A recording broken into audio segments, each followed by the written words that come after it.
ॐ सहना भवतु सहनौ भुनक्तु सह वीर्यं करवावहै तेजस्विनावधीतमस्तु मा विद्विषावहै।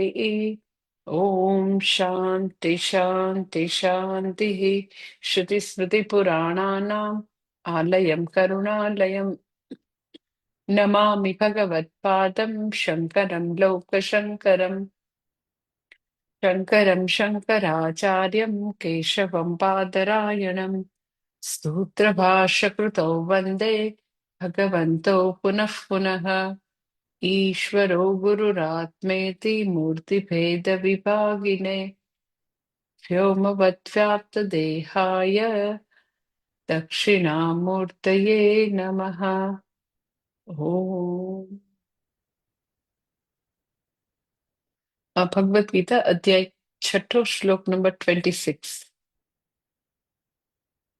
यतो यतो निश्चरति मनश्चञ्चलमस्थिरम् ततस्ततो नियम्येतत् आत्मन्येव वशं नयेत्।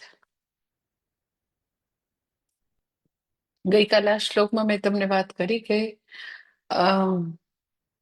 નિધિધ્યાસન માટે બી આ શ્લોક છે, પણ એટલું જ સાચું તો કે વ્યક્તિ પોતાના માનસિક જાપ કરી રહી છે, અર્થાત સગુણ બ્રહ્મ વિષય માનસ વ્યાપાર ધ્યાન કરી રહી છે, એના માટે બી આ શ્લોક એટલો જ સાચો છે. અને જનરલી જ્યારે આપણે ધ્યાન કરતા હોય ત્યારે ધ્યાનમાંથી મન ડેવિએટ થઈ અને જેની ઉપર જાય એને આપણે ચાંચલ્ય કહીએ, વિક્ષેપ કહીએ, અવરોધ કહીએ, ભટકે છે એવું કહીએ, મન તો બહુ ભટકે છે વગેરે વગેરે. અને બહુ વખત સુધી આપણે ઘણું બધું એની સાથે રેઝિસ્ટ કરી અને આમ જે લોકો જાગૃતપણે જપ કરતા હોય તો એને આમ દુઃખ બી થાય, ગિલ્ટ બી થાય, સારા જપ નથી થતા એવું બી થાય. તો આપણે આ ધ્યાન યોગનો અભ્યાસ કરીએ તો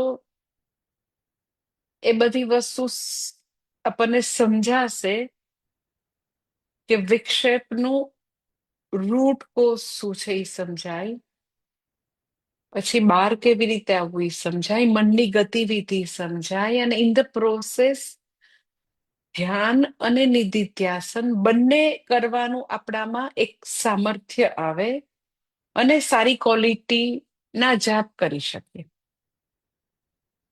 દરેક વ્યક્તિ જે છે એ લોકોએ સાધકે એની જીવનમાં કમ્પલસરી પોતાના જાપ તો કરવાના છે ને છે જ. પરંતુ મેં આની પહેલા તમને વાત કરી એમ કે લોકો નોંધ બી નથી લેતા કે કેવા જાપ થાય છે. તો યંત્રવત થતા હોય, ઘણું બધું ચિત્ત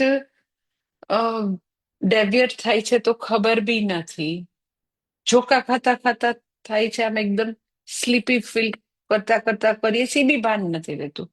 એટલે શું છે, એક વર્ષોની હેબિટથી હાથમાં માળા લઈને કરવા માંડીએ તો હવે ધ્યાન યોગ ભણ્યા પછી ભણો છો ત્યારે તો કે એ બધી વસ્તુમાં ઇમ્પ્રુવમેન્ટ જરૂરી છે.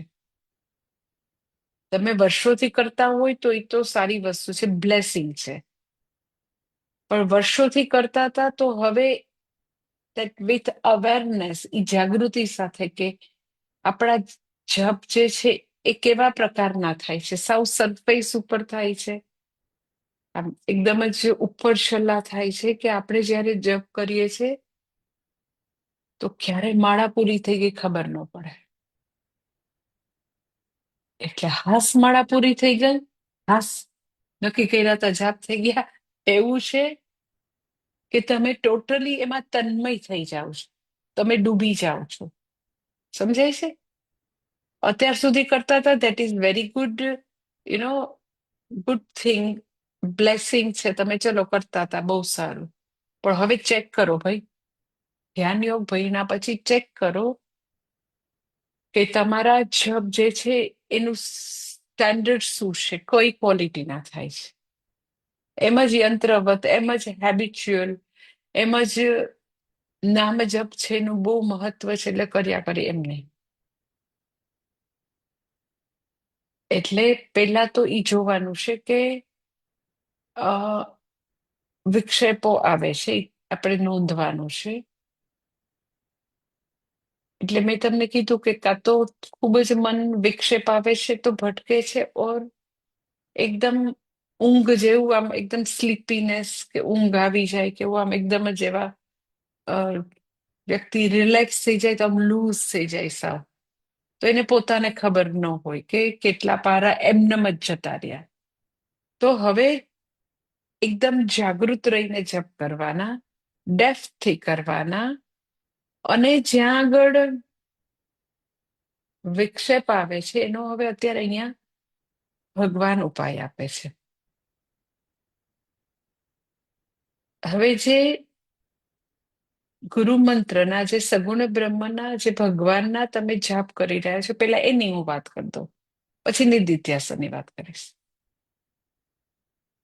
તો એમાં તમે અત્યારે જે અ શ્લોકનું ભાષાંતર જે છે એને તમે ઓટો સજેશન તરીકે લઈ શકો. એવું પૂજ્ય સ્વામીજી હંમેશા કહેતા, સ્વામી દયાનંદજી, આ શ્લોક માટે ઓટો સજેશન એટલે શું?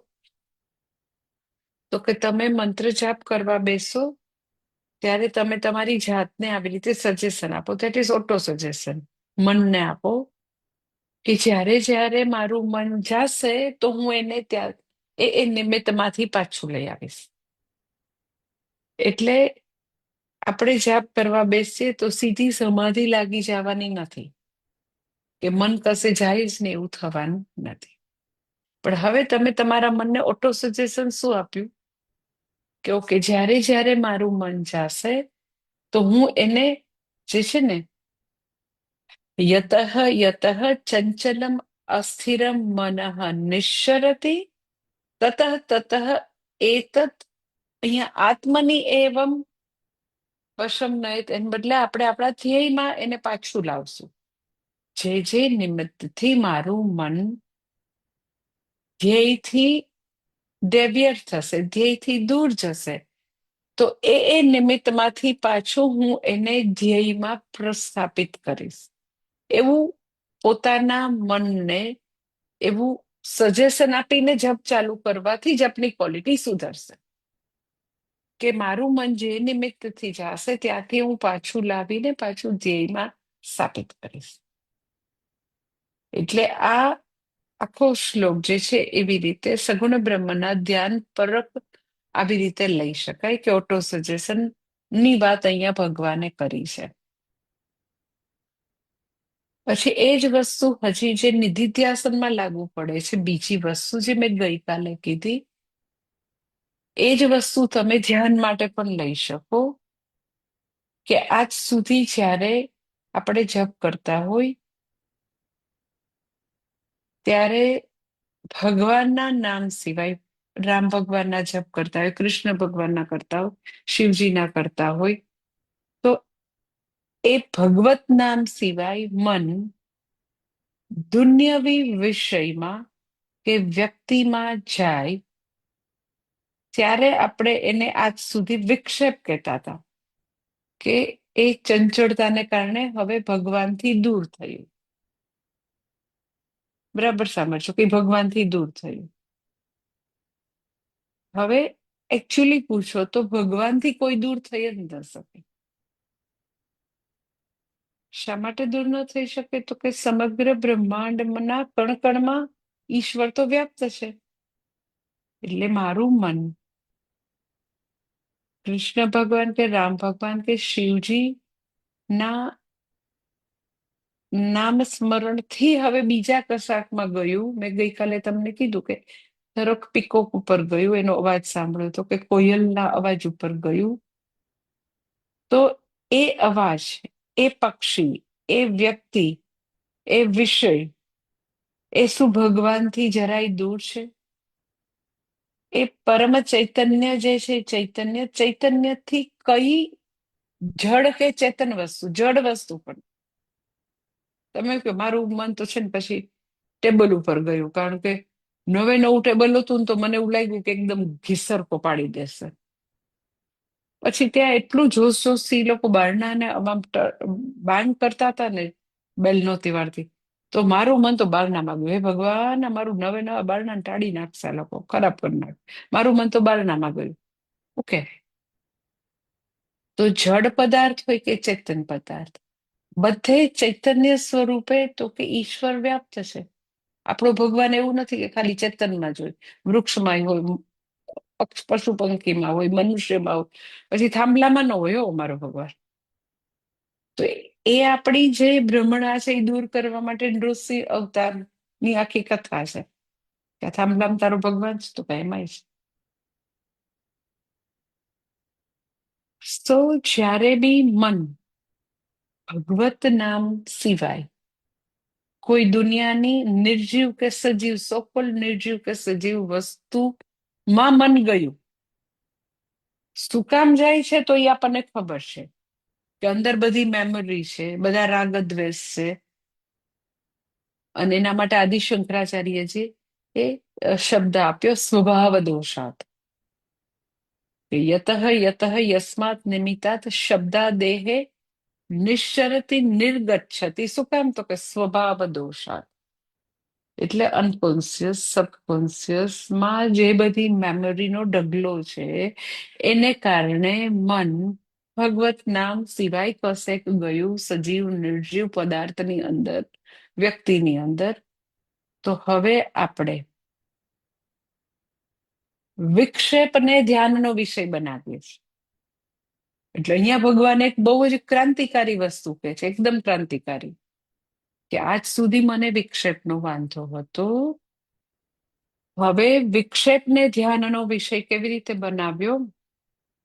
તો કે આપણે વિક્ષેપને જોઈએ છે, એ ચાહે ડોર છે, ચાહે ટેબલ છે, ચાહે ડોરબેલ છે, ચાહે એ કામ કરવા આવનારી બહેન છે, રે રે બારણું નહીં ખોલે, જલ્દી નહીં બોલાવે તો આ જતી રહેશે અને બધું કામ મેળે કરવું પડશે. તો કામવાળી ઉપર જીવ ગયો, રમેશ આપણું મન ગયું. તો હવે પૂછો કે એ કામવાળી બેન કે એ ડોરબેલ કે એ ટેબલ, એ સજીવ નિર્જીવ દરેકે દરેકમાં મારો ભગવાન કણ કણમાં વ્યાપ્ત છે, ચૈતન્ય સ્વરૂપે વ્યાપ્ત છે. એ ડોરમાં પણ વ્યાપ્ત છે ને કામવાળા બેનમાં પણ વ્યાપ્ત છે. જેવું તમે એમ કહો કે એ સર્વના અધિષ્ઠાન રૂપે છે, એ પીકોકના અધિષ્ઠાન રૂપે છે, એ મેઇડના અધિષ્ઠાન રૂપે છે. જેવું તમે એમ કહો એને સત્તા સ્ફૂર્તિ પ્રદાતા તરીકે, એને અસ્તિતા પ્રદાતા તરીકે તો ભગવાન જ છે, ભગવાન જ અનુસ્યુત છે એમાં. એટલે આદિ શંકરાચાર્યજી પછી શબ્દ વાપરે છે કે કેવી રીતે એમ કે તમે વિક્ષેપને ધ્યાનનો વિષય બનાવશો. તો બહુ જ સરસ કહે છે કે શબ્દાદેહે નિમિત્તાત નિયમ્ય તત્ નિમિત્તમ યાથાત્મ્ય નિરૂપણેન આભાસીકૃત્ય વૈરાગ્ય ભાવનાયા ચ એતદ મન આત્મની એવં વશમ નયેત આત્મવશ્યતામ આપાદયેત. કે યથાત્મ્ય રૂપેણ એટલે એઝ ઇટ ઇઝ. હવે વિક્ષેપનું આપણે એનાલિસિસ કરીએ છીએ, જેવું છે એવું એનું એનાલિસિસ કરીએ કે વિક્ષેપનો વિષય એ અધિષ્ઠાન રૂપ ચૈતન્ય સ્વરૂપ ભગવાનથી જરાય દૂર નથી. એટલે વિક્ષેપ બની ગયો મિથ્યા, આભાસી કૃત્ય એટલે મિથ્યા બની ગયું, અને હવે આપણે ખાલી સત્ય ચૈતન્ય છે એને જોઈ રહ્યા છે. ઇટ ઇઝ લાઈક કે બેંગલ જે છે કે બુટ્ટી છે કે રિંગ જે છે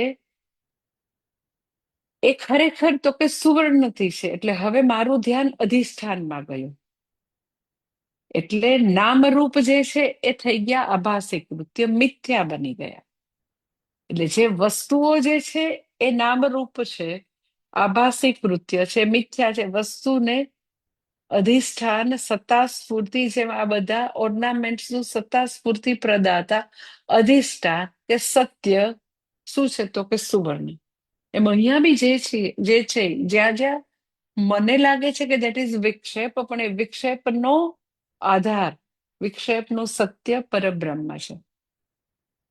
એટલે એક જુદા પ્રકારનું હવે ધ્યાન થયું, નિધિધ્યાસન થયું. કેવું થયું?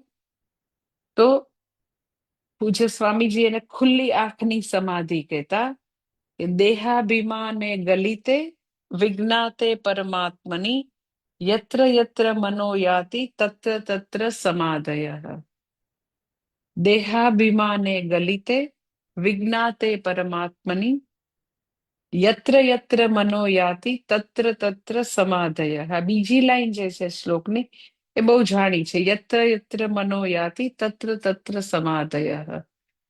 કે જ્યાં જ્યાં મારું મન જાય છે, જેને આપણે પેલા વિક્ષેપ કહેતા હતા, પણ ત્યાં ત્યાં હવે સમાધિ છે. કારણ કે હવે એ બધા વિક્ષેપના વિષયોનું અધિષ્ઠાન જોવાનું સામર્થ્ય આપણામાં આવ્યું. આપણે આત્મ ચૈતન્ય જોઈ શકીએ છીએ. એટલે મન જે છે એ ક્યાંય બી જાય છે, ક્યાંય બી ફરે છે, તો ખબર છે કે જે છે એ ઈશાવાસ્યમ ઇદમ સર્વમ. એટલે ઇન શોર્ટ નિધિધ્યાસન કહીએ તો આવી રીતે જોવાથી મન ફરીથી આત્મ ચૈતન્ય ઉપર, આત્મા પર આવી જશે. જે અહીંયા આગળ તો કે જે છે ને તતઃ તતઃ એતત આત્મની એવ નિયમ્ય વશમ નયત, કે મનને આત્મ ચૈતન્યમાં પ્રસ્થાપિત કરવું. એટલે એ સગુણ બ્રહ્મના ધ્યાનમાં પણ તમે કરી શકો, મીન્સ કે લાગુ થઈ શકે કે વિક્ષેપનો વિષય જે છે એ પરમાત્માથી જરાય દૂર નથી, એ ઈશ્વરથી જરાય દૂર નથી. તો પાછું મન એ આવી રીતે ચંચળ થઈને ફરે છે, તો ફરીથી પરમાત્મા ઉપર આવી જશે. મન જે છે એ પોતાના સ્વભાવથી જશે. આપણી ડ્યુટીમાં શું આવશે? તો કે આપણે એને ફરી ફરીને ધ્યેયમાં પ્રસ્થાપિત કરવું, અને આવી રીતે પ્રસ્થાપિત કરી શકાય. ઓકે, તો એવું કરવાથી જે વ્યક્તિ આવું દીર્ઘકાળથી ધ્યાન કરી રહી છે, નિધિધ્યાસન પણ કરી રહી છે, તો એને ફળ શું મળશે? તો હવે પછીના બે શ્લોક જે છે 27 અને 28, એની અંદર તો કે એનું ફળ હવે બતાવે છે બંને શ્લોકમાં. 27 અને 28. આપણે 27માં પહેલા જોયું. પ્રશાંત મનસં યેનમ યોગિનમ સુખમુત્તમમ ઉપૈતુ શાંત રજસમ બ્રહ્મભૂતમકલ્મષમ.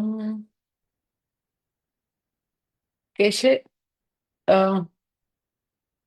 એવું જે નિધિધ્યાસન કરનાર યોગી જે છે એના માટે 4 વિશેષણ વાપરે છે.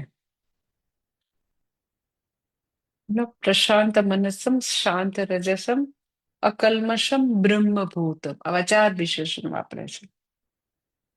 પ્રશાંત, આખું ભાષણ પેલા જોઈ લે. પ્રશાંત મનસમ એટલે જેનું મન હવે શાંત છે.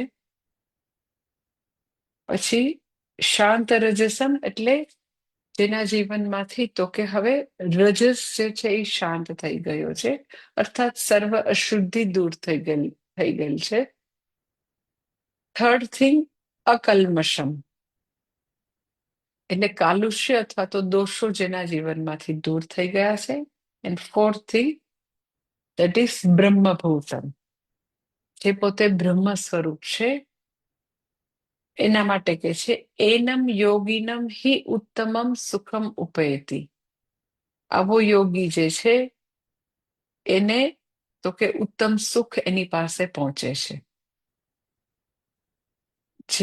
જેનું મન શાંત છે, જેનો રજોગુણ જે છે, જેની અશુદ્ધિઓ બધી દૂર થઈ ગઈ છે, જે સર્વ દોષોથી મુક્ત છે, બ્રહ્મ સ્વરૂપ છે, એવા યોગી પાસે સુખ પહોંચે છે, ઉત્તમ સુખ પહોંચે છે.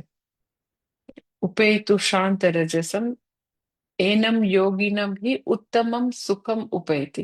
એની પાસે ઉત્તમ સુખ પહોંચે છે.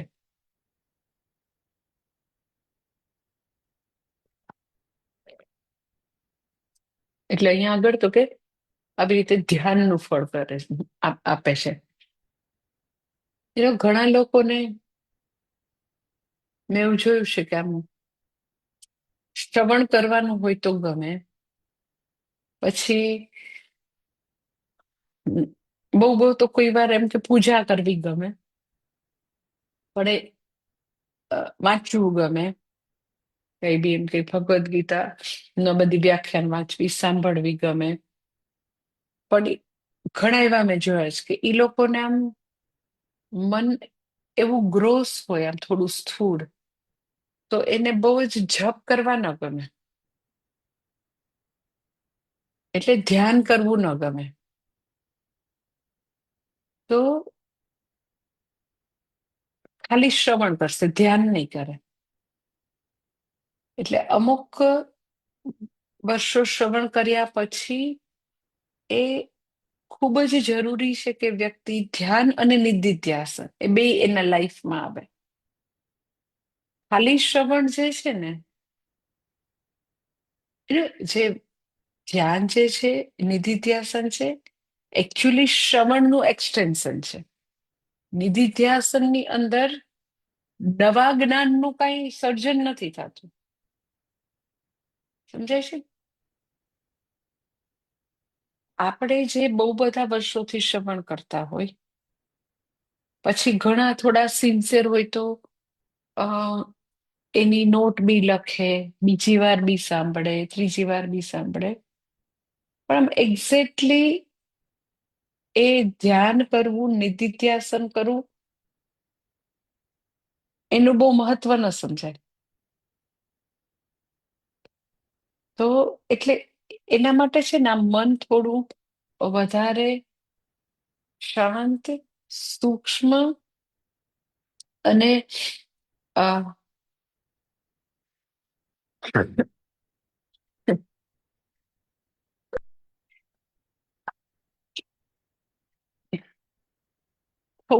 શાંત અને સૂક્ષ્મ થવું જોઈએ.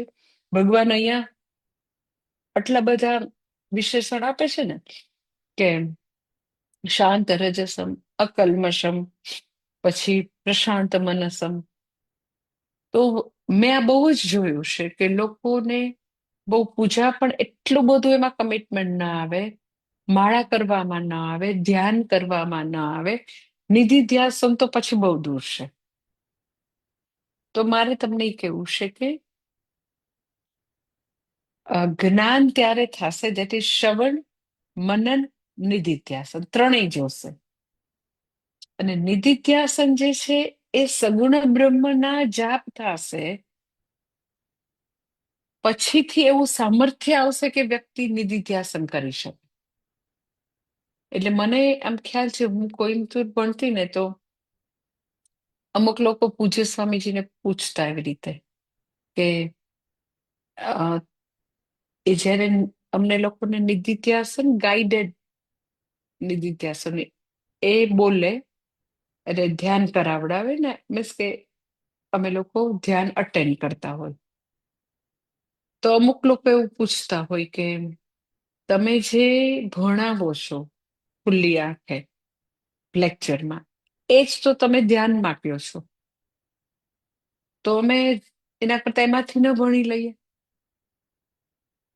એટલે લોકોને ધ્યાનનું મહત્વ હજી સમજાતું નથી. સાંભળવું ગમે, પણ ધ્યાન આંખો બંધ કરીને જે ધ્યાન કરાવતા હોય, દેટ ઇઝ ગાઈડેડ મેડિટેશન, એનું મહત્વ નથી સમજાય.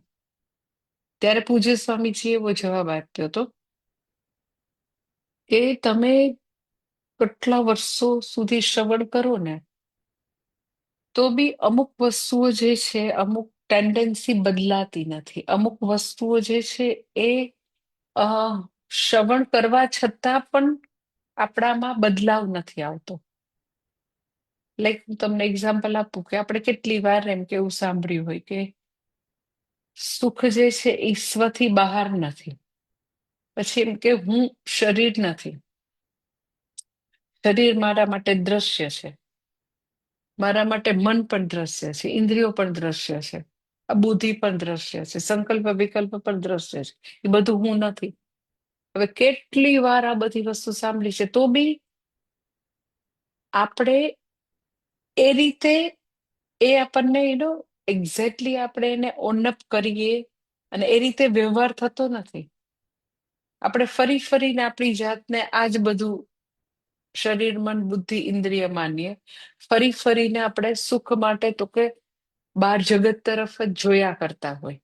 એટલે પૂજ્ય સ્વામીજી કીધું કે એ તમે જેટલું જેટલું ધ્યાન, જેટલું જેટલું નિધિધ્યાસન કરો, તો એ આખી પ્રક્રિયા એવી છે, એ આખું એ વખતે ગુરુ જે છે આખો માહોલ એવો સર્જતા હોય, એ સમયથી સમય એવો હોય, અને આખું તો એ બધી વસ્તુ જે આપણે ભલે શ્રવણ દરમિયાન સમજ્યા હોય પણ પોતાની નથી બનાવી શકતા, એ પોતાના સ્વાનુભવનો વિષય નથી બનાવી શકતા, એ હંમેશા શ્રવણનું શ્રવણ જ રહે.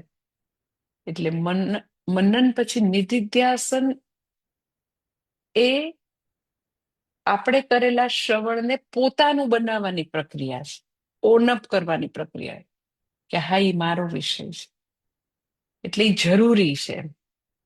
લોકોને ભણવાનું મહત્વ સમજાય છે પણ ધ્યાનનું મહત્વ નથી સમજાય. એટલે થોડા એમ કે લાંબો સમય શ્રવણ કર્યા પછી ધ્યાન કે નિધિધ્યાસન એટલું જ જરૂરી છે. શ્રવણની સાથે સાથે એ ચાલવું પડે, સાયમલ્ટેનિયસલી ધ્યાન. એટલે એનીવે, અગર વ્યક્તિ ધ્યાન કરી રહી છે તો એને શું ફળ મળશે, અથવા તો એ નિધિધ્યાસન કરવા માટેની પાત્રતા શું હશે, બેઉ તમે જોઈ શકો કે you who is able to do નિધિધ્યાસન, કોન્ટેમ્પ્લેશન કરવા માટેની પાત્રતા શું છે, તો કે આવું આવું તો હોય તો કરી શકે હો એમ. એટલે આ વસ્તુઓ ભગવાને કીધી છે કે વ્યક્તિ જે છે સૌથી પહેલા તો પ્રશાંત મનસમ, એ વ્યક્તિ જે છે એનું મન એકદમ જ શાંત નહીં, પ્રશાંત એકદમ, વ્યક્તિ જે છે એનું મન જે છે હવે ખૂબ જ એટલે ખૂબ જ ટોટલી નિરાતમાં છે, શાંત છે. એવું કઈ રીતે થઈ શક્યું છે, તો કે એને પોતાનું એટલા બધા વર્ષો સુધી સગુણ બ્રહ્મનું ધ્યાન કર્યું છે, અને મનના વિક્ષેપોને ચંચળતા ઉપર કામ કર્યું છે. એટલે હવે મન એની સાથે મિત્ર છે. યુ મન જે છે એ ભગવાને એવું પાવરફુલ ઇન્સ્ટ્રુમેન્ટ આપ્યું છે, પરંતુ એને કેવી રીતે એ પાવરફુલ ઇન્સ્ટ્રુમેન્ટને આપણે આપણા વશમાં કરીએ, જેથી કરીને એ આપણને ઘણું બધું આપણા માટે ઉપયોગી થઈ, મિત્ર બની અને આપણા હિત માટે કામ કરે. યુ પાવરફુલ ઇન્સ્ટ્રુમેન્ટને વશમાં ન કર્યું હોય તો એ આપણને ગમે ત્યારે ગમે ત્યાં ઢસડી જાય. મન વશમાં નથી એટલે શું, તમે અત્યારે એવું આમ એક શબ્દ બહુ પોપ્યુલર છે, સાંભળ્યો છે, બહુ ઓવર થિંકિંગ કરે છે. આપણે પેલા સિમ્પલ એમ કહેતા હતા બહુ ચિંતા કરે છે, ચિંતા તો ખરેખર ચિતા જ છે. અત્યારે લોકો ઓવર થિંકિંગ કે પછી તો કે એકદમ જ રોજનું એક્ઝામ અનુભવ કે એક્ઝેક્ટલી માળા કરવા બેસે ત્યારે જ મન ભટકે, ત્યારે જ ઊંઘ આવે. એટલે મન જે છે એ પોતાના વશમાં નથી, એટલે મનને ધારે ત્યાં લગાડી શકે અને મનને ધારે ત્યારે એ વિષયમાંથી નિવૃત્ત ન કરી શકવું, એનો અર્થ એમ કે મન વશમાં નથી. મન મારા માટે મિત્ર નથી, પણ મન મારા માટે દુશ્મન છે. એટલે ચિંતા કરવી એટલે શું, તો કે વ્યક્તિ ને સ્ટ્રેસ થાય, ચિંતા થાય, ઓવર થિંકિંગ થાય, એક ને એક વસ્તુનું મનમાં અનનેસેસરી એના એનો એકદમ જ મોટી બનાવીને બ્લોફ કરીને એની ઉપર વિચાર્યા કરે. ઇટ શોઝ કે મન મારા માટે અત્યારે દુશ્મન છે, મિત્ર નથી. એટલે પ્રશાંત મનસમ એટલે શું, તો કે હવે એનું મન એના માટે સમસ્યા રૂપ નથી. મનને ધારે ત્યાં લગાડી શકે, મનને ધારે ત્યારે એ વિષયમાંથી નિવૃત્ત કરી અને એ તરત જ એ ચાહે એટલે આંખો બંધ કરીને ઘસઘસાટ ઊંઘી શકે. ઘણા લોકોનો કે કેટલા વાગ્યા સુધી મને ઊંઘ ના આવે ને પછી વિચારો આવે ને પછી તો મને આમ થાય ને તેમ થાય. તો એનો અર્થ એમ કે મનરૂપી આવું પાવરફુલ વેપન જે છે એ જરાય આપણે એને આપણા કયામાં ચાલે એવું રાખ્યું નથી, એટલે આપણા માટે મિત્ર નથી. પણ નિધિધ્યાસન કરી રહેલા યોગી માટે મન હંમેશા મિત્ર છે. શમઃ દમઃ મનોનિગ્રહની વર્ષોની પ્રેક્ટિસથી શમઃ દમઃની પોતે પોતાના વશમાં કરેલું છે. એટલે ધારે ત્યારે મનને પોતાના લક્ષ્યમાં લગાડી શકે. અને પછી બીજું કે છે પ્રશાંત મનસમ, અને પછી કે છે શાંત રજસમ. શાંત રજસમ એટલે હવે રજોગુણનું પ્રેશર નથી. રજોગુણ છે એનું કાર્ય શું છે? તો આદિ શંકરાચાર્યજી કહે છે શાંત રજસમ એટલે પ્રક્ષીણ મોહાદિ ક્લેશ રજસમ ઇત્યર્થઃ. ક્ષીણ થઈ ગયા, પ્રકર્ષેણ ક્ષીણ એટલે પૂરેપૂરા ક્ષીણ થઈ ગયા છે. શું ક્ષીણ થઈ ગયું છે? તો કે મોહાદિ ક્લેશ રજસમ. એનો રજસ ગુણ જે છે એનું કાર્ય એવું છે કે વ્યક્તિને મોહ ઉભો કરે. તેના માટે મોહ એટલે શું? તો કે એવી બધી ફોલ્સ વેલ્યુ, બધી જ વસ્તુ માટે ફોલ્સ વેલ્યુ હોય, દેટ ઇઝ મોહ. કઈ બી દુનિયાની કોઈ બી પ્રાપ્તિઓ માટે ફોલ્સ વેલ્યુ હોય. એટલે કે સપોઝ હમણાં એક કોઈક ડિબેટ ચાલી રહી હતી કે લગ્ન જે છે એ પહેલા તો આવું નહોતું, કેમ લોકો આટલા 5-5 દિવસ કરે? તો this is totally false value. મોહાદી કલ્મશમ, ટોટલી એમ કે ફોલ્સ વેલ્યુ. ફોલ્સ વેલ્યુ એટલે શું? તો કે ખબર નહીં, બધાને એવું અમુક લોકોને બતાવી દેવું છે, અમુક લોકો એની વાહ વાહ કરે, અમુક લોકો એના માટે આવું કે એના માટે એને કરવું હોય 5-5 દિવસના લગ્ન, 4-4 દિવસના લગ્ન, વોટ એવર. તો એવી એમ કે લગ્ન માટે આવી ફોલ્સ વેલ્યુ હોય, ધન માટે ફોલ્સ વેલ્યુ હોય, દેખાવ માટે ફોલ્સ વેલ્યુ હોય, પોતાના ઘર માટે ફોલ્સ. ઇટ્સ ઓલ મોહ. મોહનું પડળ હોય એટલે વ્યક્તિ વસ્તુઓને જેવી છે એવી યથાર્થ રૂપે એઝ ઇટ ઇઝ જોવાની શક્તિ ગુમાવી દેશે. એટલે એની બુદ્ધિની આડે તો કે આવી ફોલ્સ વેલ્યુની, ખોટી બધી માન્યતાઓ, શોભના અધ્યાસનું પડળ આવી ગયું હોય. એટલે કે છે કે આ વ્યક્તિ જે છે એ તો કે શાંત રજસમ, એનો રજોગુણ જે છે એ શાંત થઈ ગયું છે. મોહાદિ કલ્મશમ નિવૃત્ત થઈ ગયું છે. કઈ રીતે નિવૃત્ત થયું? તો કે નેચરલી પૂર્વે કર્મયોગના જીવનથી, પછી સાથે સાથે શ્રવણ મનનથી, વિચારથી, મનોમંથનથી ફોલ્સ વેલ્યુ જાય. એટલે બહુ ઓછા લોકો એવા હોય કે એનામાં એવા પ્રકારની ક્લેરિટી હોય. પણ એવી ક્લેરિટી મોહનું પડળ દૂર કરવા માટે સતત શ્રવણ મનન પ્લસ તો કે કર્મયોગનું જીવન, એનાથી રજસ ગુણ જે છે એ શાંત થઈ જાય. રજસ ગુણ શાંત થાય એટલે શેની પ્રધાનતા આવે? સત્વગુણની. એટલે વિદ્યા ક્યાં આગળ આવવાની? કયા ગુણની પ્રધાનતા હોય તો વિદ્યા આવે? તો કે નેચરલી સત્વગુણની. એટલે હું તમને ઘણી વાર કહેતી હોઉં કે જે લોકોમાં ખૂબ જ લેઝીનેસ છે, જે લોકો ટોટલી સ્વાર્થપરાયણ જીવન જીવે છે, લેઝીનેસ છે, પ્રોક્રેસ્ટિનેશન છે, વ્યક્તિ જે છે એને ક્લેરિટીનો અભાવ છે પોતાના જીવનમાં, તો કે કન્ફ્યુઝ પ્રાયોરિટી છે, ધીસ ઇઝ ઓલ તમસ. એટલે જ્યાં સુધી વ્યક્તિના જીવનમાં શુચિ નથી, પવિત્રતા નથી, ડિસિપ્લિન નથી, આવું લેઝીનેસ છે, પ્રાયોરિટીનું ભાન નથી, શું ક્યારે કરવું, ક્યારે બોલવું, કોઈ ક્લેરિટી નથી, ધીસ ઇઝ ઓલ તમસ. તમસમાંથી રજસમાં આવે, અર્થાત ક્રિયાશક્તિમાં આવે, કાર્યમાં આવે. પણ એમાં ખાલી સ્વાર્થપરાયણતા હશે, આવી બધી ફોલ્સ વેલ્યુ હશે, મોહ હશે, અશુદ્ધિ હશે, તો એનો કઈ પ્રોગ્રેસ નથી. થોડું નિસ્વાર્થ ભાવે કર્મ કરતી થાય તો પછીથી લેટર ઓન એ સત્વગુણમાં આવી શકે. એટલે આળસ ને તમસમાં પણ જ્ઞાન નથી. કર્મો કરે છે, એક્ટિવિટી કરે છે, પણ ખાલી સ્વાર્થપરાયણ, તો પણ જ્ઞાન નથી. એટલે મોહાદિ કલ્મષમ જે છે એ શાંત થયા છે, અને હવે એના જીવનમાં તો કે એનું અંતઃકરણ શુદ્ધ છે. હવે સત્વગુણની પ્રધાનતા છે. અને પછીથી શાંત રજસમ એટલે લેટર ઓન, પેલા તમસમાંથી રજસ, રજસમાંથી સત્વ, અને અલ્ટિમેટલી નિશ્ચય ગુણ્યો ભવાર્જુન, કે એ ગુણાતીત ત્રણેય ગુણથી ઉપર ઉઠેલી છે.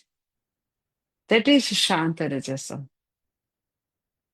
અને પછી આગળ કે છે એનો આવો રજોગુણ શાંત થઈ વ્યક્તિ સત્વગુણ પ્રધાન થઈ, અને પછી અલ્ટિમેટલી તો ત્રિગુણાતીત થઈ. પછીથી શું? તો કે એના જીવનમાં અકલ્મષમ એટલે જરાય પાપનું જીવન નથી. એના જીવનમાં તો કે અધર્મ નથી, પાપ નથી. એટલે અહીંયા આગળ આદિ શંકરાચાર્યજી કે છે બ્રહ્મભૂત જીવન મુક્ત બ્રહ્મ એવ સર્વમ ઇતિ એવમ નિશ્ચયવંતમ બ્રહ્મભૂતમ અકલ્મષમ અર્થાત અધર્માદિ વર્જિતમ. અકલ્મષ, કલ્મષ શું છે? તો કે પાપ. કલ્મષ એટલે પાપ, કાલુષ્ય કે કલ્મષ એટલે પાપ. પાપ એટલે શું? તો કે અધર્મનું જીવન. તો વ્યક્તિ ધ્યાન કે નિધિધ્યાસન ત્યારે જ કરી શકે કે જીવનમાં અધર્મ નથી, પાપ નથી, અને પછીથી ધર્મ અને અધર્મ બંનેથી અબો, બંનેથી પછી ઉપર ઉઠે. ફર્સ્ટ સ્ટેપ ઇઝ અધર્મથી ઉપર ઉઠવું, દેટ ઇઝ અકલ્મષમ. અને અલ્ટિમેટલી તો કે ધર્માધર્મ બંનેથી એ ઉપર ઉઠે છે, પાપ પુણ્ય બંનેથી, દેટ ઇઝ અકલ્મષમ. અને પછીથી છેલ્લો શબ્દ છે બ્રહ્મભૂતમ. બ્રહ્મભૂતમ એટલે બ્રહ્મ બનવાનું નથી. બ્રહ્મભૂતમ એટલે તો કે વ્યક્તિ જે છે એ હું જ બ્રહ્મ છું એ જાણે છે, દેટ ઇઝ જીવન મુક્ત. અને એ સડનલી નથી, એવું અચાનક નથી. દીર્ઘકાળના શ્રવણ મનન નિધિધ્યાસનનું ફળ છે કે વ્યક્તિ હવે જાણે છે કે હું બ્રહ્મ સ્વરૂપ છું. એટલે આટલી જેના જીવનમાં આવી ચાર વસ્તુ છે, પ્રશાંત મનસમ, શાંત રજસમ, અકલ્મષમ, બ્રહ્મભૂતમ, આ ચારે ચાર અગર છે, તો એને સુખ સુધી, સુખ પાસે દોડવાનું નથી. શું કે છે? તો કે ઉત્તમમ સુખમ ઉપેતિ. ઉત્તમ સુખ એની પાસે આવી જાય છે. તેની પાસે આ ચાર ક્વોલિટી પૂરેપૂરી માત્રામાં આવી ગઈ છે. એને હવે સુખને શોધવા જવાનું નથી, સુખ એની પાસે પહોંચી જાય છે. કેવું સુખ? તો એનું વિશેષણ આપે છે સુખ માટે, તો કે ઉત્તમ સુખ. ઉત્તમ સુખ જે છે, તો ગુજરાતીનો ઉત્તમ શબ્દ એકચ્યુઅલી નથી.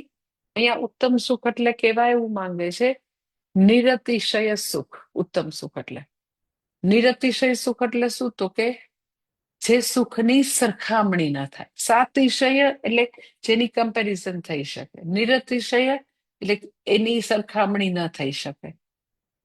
એટલે એના માટે ઉત્તમ શબ્દ વાપર્યું છે, પણ ખરેખર નિરતિશય શબ્દ છે. એવું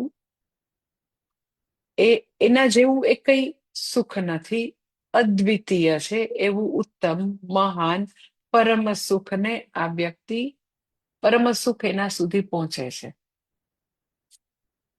હવે એનો આ તો જ્ઞાનનિષ્ઠ વ્યક્તિ, નિધિધ્યાસન કરી રહેલા યોગીની વાત કરી કે એનામાં આવા ચાર ગુણ છે માટે સુખ એની પાસે પહોંચે છે. પણ સાધક હોય એની સાધના તમારે આમ જોવી હોય તો તમે આવી રીતે જોઈ શકો કે પ્રશાંત મન જે છે, સૌથી પહેલી ક્વોલિટી પ્રશાંત મનસ, મન પ્રશાંત મનસમ કીધું. તો મન શાંત ક્યારે હોય? જસ્ટ આપણે આપણી જાતને પૂછીએ કે મન શાંત ક્યારે હોય? સિમ્પલ, કરવાનું કરીએ, ન કરવાનું ન કરીએ.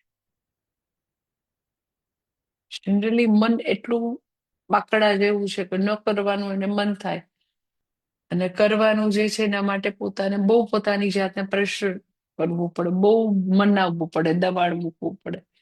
એમ કે સવારે વહેલા ઉઠીને ગાયત્રી કરવાની, માળા કરવાની, તો એ કરવાનું છે. તો કરવાનું મન થાય? જરાય ન થાય. અને આ અમસ્ય મસ્તુ સ્ક્રીન ટાઈમમાં ખોટે ખોટા વોટ્સએપ ને ખોટે ખોટા જોયા નથી કરવી રીલ્સ, તો એ ન કરવાનું મન થાય કે આમ જોયા કરીએ આખો દિવસ. એટલે નહીં કરવાનું મન થાય, કરવાનું તો કે ખૂબ જ શ્રમ પડે, કરવાનું મન જ ન થાય. એટલે પ્રશાંત મનસઃ એટલે વ્યક્તિ જે છે એ પ્રયત્નપૂર્વક સામાન્ય ધર્મ અને વિશેષ ધર્મના પાલનનું જીવન જીવે. એટલે ધર્મના પાલન, અધર્મથી બચે, તો ઓટોમેટિક મન શાંત થશે. એન્ડ સેકન્ડ થિંગ કે કર્મયોગના જીવનથી મન શાંત બનશે. જેટલું કર્મયોગનું જીવન, એટલું મન શાંત. સાવ આમ સીધો રહેશો. શું કામ કર્મયોગના જીવનથી મન શાંત થાય? તો કે કર્મયોગના જીવનનો બેઝિક, આમ જેને કે સાવ બેઝિક સિદ્ધાંત આટલો જ છે કે જે કાંઈ મારે કરવાનું છે, what is to be done, જે કાંઈ મારી પાસે આવે છે એઝ એ કર્તવ્ય કર્મ, એ મારા ભગવાનનો આદેશ. એટલે એમાં પોતાનો અહંકાર ક્યાંય વચ્ચે આડો જ નથી આવતો, તો મન શાંત જ હોય ને. મનને અશાંત થવા માટેનું reason personal likes and dislikes, in other word અહંકાર જે ઉપદ્રવ મચાવ્યા કરે, ધેટ ઇઝ અશાંતિ. પણ એકવાર તમે આમ ઈગો જે છે ને એની બધી એના ખેલને બાજુ પર મૂકી દો એકવાર આમ, અને ભગવાન તમને વાહક બનાવીને, ભગવાન માધ્યમ બનાવીને, ભગવાન જ પછી વ્યક્ત થયા કરશે પોતા દ્વારા. પોતાના અહંકાર, પોતાના રાગ દ્વેષ, પ્રેજ્યુડાઇસ, એને આમ જરાક સસ્પેન્ડ કરીએ. શું છે અત્યારે ભગવાનની ઈચ્છા? ભગવાન શું કે છે મને આ પરિસ્થિતિમાં? તો એ કઈ એનો અંદર ખળભળાટ જ નથી કે આવું શું કામ કર્યું, આને ન કરવું જોઈને, મારે આ કરવું હતું ને આવું કેમ થયું ને, ભગવાન કેમ આવું કર્યા કરે છે મારી સાથે, મારે જ આવું થાય. એ બધી અહંકારની બધી માયાજાળ છે. જે જે આ બધું બ્લેબરિંગ છે ને, ઇઝ ઓલ અહંકાર. પણ કર્મ કરતી વખતે તમે એમ કહો કે મારા ભગવાનની ઈચ્છા છે, ફળ આવે ઓકે, એને એવું ઈચ્છ્યું હશે. એટલે મન, તમે જો પ્રશાંત મનસ એટલે શું? તો કે હવે અહંકારની માયાજાળને તમે ડિલીટ કરી દીધી. પછી કોણ મારા હૃદયમાં હવે કોનો અવાજ છે, કોણ વ્યક્ત થઈ રહ્યું છે? તો કે ઈશ્વર ઈચ્છા.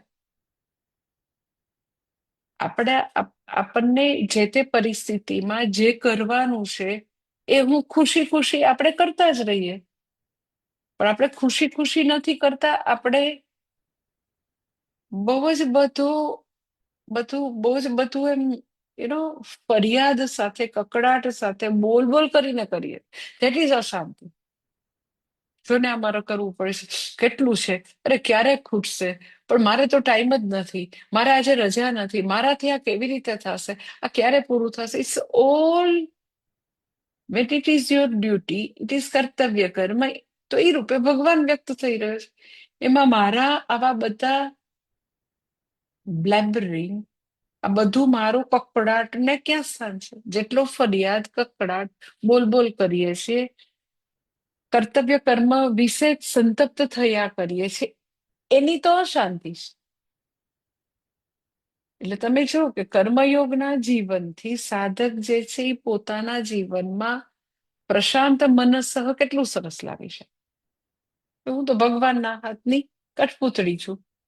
ભગવાન આ કઠપૂતળીને જે કહેશે એ કરવા તૈયાર છે. કઠપૂતળી તો મન શાંત. એટલે એવું જે શાંત મન છે એ ધ્યાન કરી શકશે, એ નિધિધ્યાસન કરી શકશે. અલ્ટિમેટલી આપણે આપણી જાતને હવે ઊંચી ઉડાન માટે તૈયાર કરીએ છીએ. શ્રવણ મનન પછી હવે છેલ્લી ઉડાન જે છે આપણું, જે એના આપણને ભગવાને એક્ઝેક્ટલી ઈશ્વર પ્રાપ્તિ માટે અહીંયા પૃથ્વી પર મોકલ્યા છે. તો હવે આમ લાસ્ટ ઉડાન ઇઝ નિધિધ્યાસન. તો એ તો આ ધ્યાન યોગ છે. તો એના માટે મનને શાંત તો કરવું પડશે. હજી વર્ષોથી જે બડબડાટ કરે છે એવું કઈથી ચાલશે? એ બડબડાટ આઈ ટેલ યુ, એ બધો અહંકારનો બડબડાટ છે.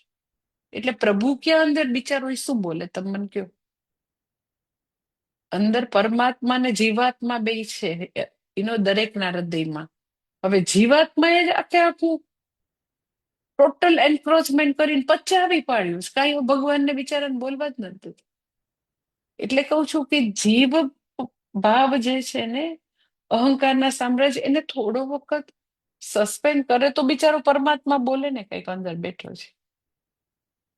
એટલે પરમાત્માની વિશ વ્યક્ત થવા માંડે કે હા, મારા ભગવાનની ઈચ્છા છે. ઓકે, એને એ મોકલ્યું તો બરાબર જ હશે.